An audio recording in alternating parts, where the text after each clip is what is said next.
రావణాసురుడు బ్రహ్మదేవుడి మునిమనవడా? చిన్న ప్రశ్న, కాని మహాపురాణాలను కదిలించే రహస్యం. రావణాసురుడు బ్రహ్మదేవుడి మునిమనవడా? ఈ ఒక్క ప్రశ్నే మన రామాయణ కథను కొత్త కోణంలో చూపిస్తుంది. సాధారణంగా మనకు రావణుడు అనగానే రాక్షసరాజు, సీతమ్మను అపహరించిన దుర్మార్గుడు, పరాక్రమి, శివభక్తుడు, ఐక్యబలంతో ఉన్న పదముఖుడు ఇలా మాత్రమే గుర్తు వస్తుంది. కాని అతడి వంశం, తండ్రులు, పుట్టుక, పురాణ సంబంధం ఇవి తెలిసినప్పుడు రావణుడి వ్యక్తిత్వం కేవలం రాక్షసుడుగా కాకుండా ఒక మహర్షుల వంశంలో పుట్టిన వ్యక్తి అని తెలుస్తుంది. ఈ ప్రశ్న మామూలుగా కనిపించినా దాని వెనుక దాగిన పురాణ రహస్యం చాలా లోతైనది. రావణుడు రాక్షసుడు కాదు, బ్రహ్మవంశంలో పుట్టిన మహాబ్రాహ్మణుడు. అవును, పురాణాల ప్రకారం రావణుడు బ్రహ్మదేవుడి మునిమనవడు. ఈ విషయం తెలిసినవారు చాలా తక్కువ. ఇది అర్థం చేసుకోవడానికి ముందుగా పూర్వీకుల చెట్టు చూడాలి. 1. బ్రహ్మదేవుడు ప్రపంచ సృష్టికర్త. ఆయన నుంచి అనేక మహర్షులు, దేవతలు, వంశాలు పుట్టాయి. 2. పులస్త్య మహర్షి, బ్రహ్మదేవుని మునుపటి తరం. బ్రహ్మదేవుని మనసుపుత్రుడు, సప్తర్షులలో ఒకరు. ఆయన మానసిక తపస్సు, జ్ఞానం అసాధారణం. 3. విశ్రవ మహర్షి, పులస్త్యుని కొడుకు, అతి పెద్ద జ్ఞాని. అతడు తపస్సు, ధ్యానం, విద్య ఇవన్నింటిలో మహానుభావుడు.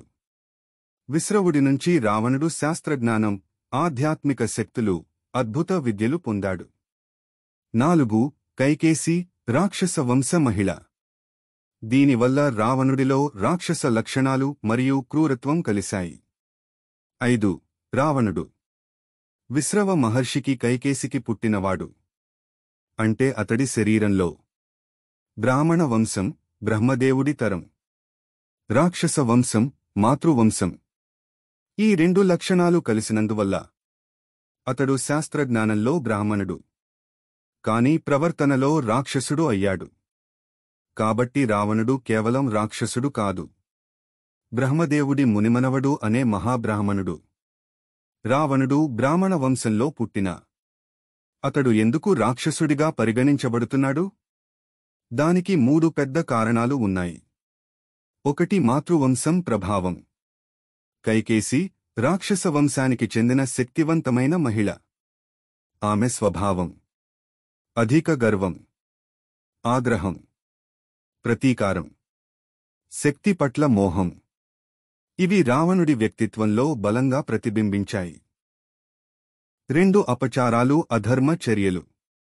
రావణుడు శివభక్తుడైన తరువాత అతడు చేసినవి ఋషులను బాధపెట్టడం, అహంకారం పెంచుకోవడం, పరస్త్రీ అపహరణ, సీతమ్మ యుద్ధానికి కారణమవడం ఇవి రాక్షస స్వభావానికి చెందినవి. 3. పురాణాల్లో నిర్వచనం. రాక్షసుడు అంటే అధర్మం చేసే వ్యక్తి, అహంకారం పెంచుకునే వ్యక్తి, భయానక స్వభావం కలిగినవాడు.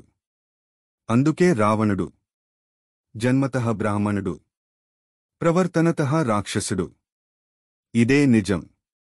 రావణుడు ఎందుకు మహాపండితుడు? రావణుడు శాస్త్రాలలో ఎందుకు అంత ప్రావీణ్యం సంపాదించాడు? ఎందుకంటే అతడి పూర్వీకులు అందరూ జ్ఞానం, విద్య, తపస్సు, ధ్యానం వీటికి ప్రతీకలు. పులస్త్యుడు తపస్సు, విశ్రవుడు జ్ఞానం, రావణుడు విద్య, అహంకారం. రావణుడు నేర్చుకున్న విద్యలు 4 వేదాలు, 6 శాస్త్రాలు, 64 కళలు, 10 రకాల అస్త్ర విద్యలు, సంగీతం, ధ్వని శాస్త్రం, ఆయుర్వేద, జ్యోతిష్య శాస్త్రం అవి అంతా బ్రహ్మ వంశ ప్రభావం. అందుకే రావణుడు దశకంఠ పండితుడు, శివభక్త శిరోమణి. రావణుడి 10 తలల రహస్యం ఆయన వంశానికే సంబంధించినది. మనలో చాలామంది 10 తలలు అనగానే లిటరల్ మీనింగ్ అనుకుంటారు. కానీ అది వాస్తవానికి ఒక సంకేతం. 10 దిక్కుల జ్ఞానం, 10 రకాల కళలు, 10 శాస్త్రాల్లో పట్టుదల, 10 రకాల భావోద్వేగాలు. 10 రకాల శక్తులు. ఇన్ని రావణుడిలో ఉన్నందుకే ఈ రూపం అతని బ్రాహ్మణ వంశం, జ్ఞానం వల్ల రావణుని పుట్టుకలోనే దాగి ఉన్న శాపం వరప్రభావం. రావణుడు పుట్టడం అనేది సాదాసీదా సంఘటన కాదు.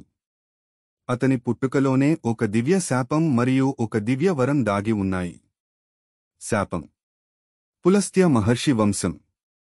అది పుణ్యం, జ్ఞానం, తపస్సు, శాంతి కోసం ప్రసిద్ధి.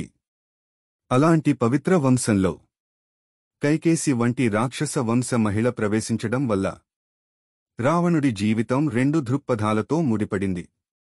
ఒకవైపు బ్రహ్మవంశ జ్ఞానం, మరోవైపు రాక్షస రక్తం.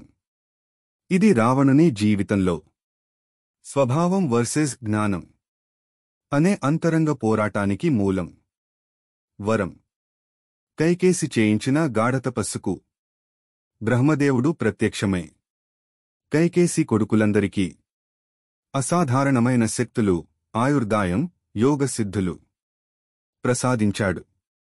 అంటే రావణుడి జీవితం శాపం, వరం ఈ రెండింటితో ప్రారంభమైంది.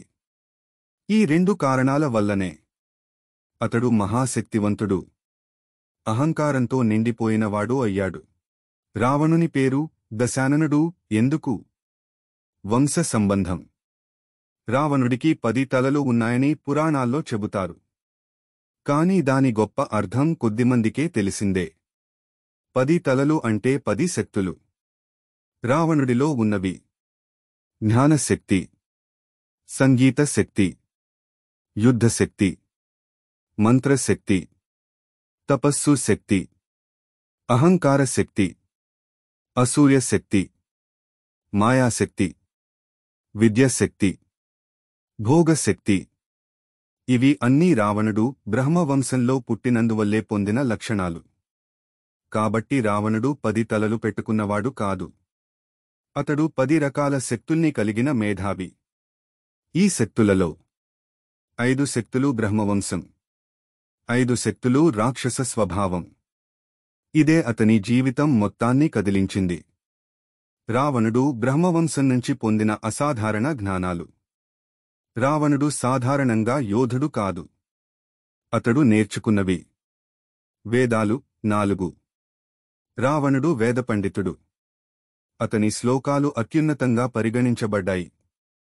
సంగీత శాస్త్రంలో 1000 రాగాలు. ఋషులు, దేవతలు కూడా మెచ్చిన సంగీతం. శివతాండవ స్తోత్రం. ఇది రావణుడి రచన అనే సంగతి చాలా మందికి షాక్ ఇస్తుంది. ఆయుర్వేదం, అత్తర్వణ వేదగమ్య విద్యలు. అతడు మరణాన్ని కూడా ఎదిరించే శక్తి కలిగినవాడు. బ్రహ్మాస్త్రం ఉపయోగించే విద్య. ఇది దేవతలు కూడా అరుదుగా పొందే విద్య. ఇన్ని రావణుడికి రావడానికి ఒకే కారణం.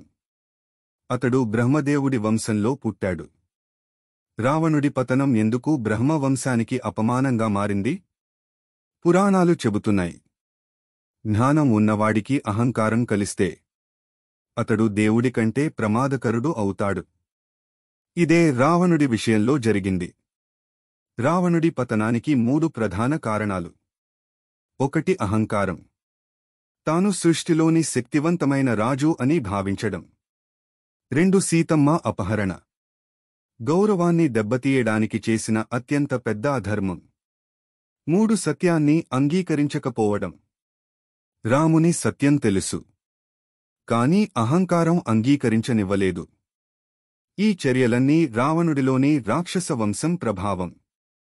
కాబట్టి బ్రహ్మవంశంలో పుట్టిన అతడి పతనం రాక్షస వంశ లక్షణాల వల్లే జరిగినది.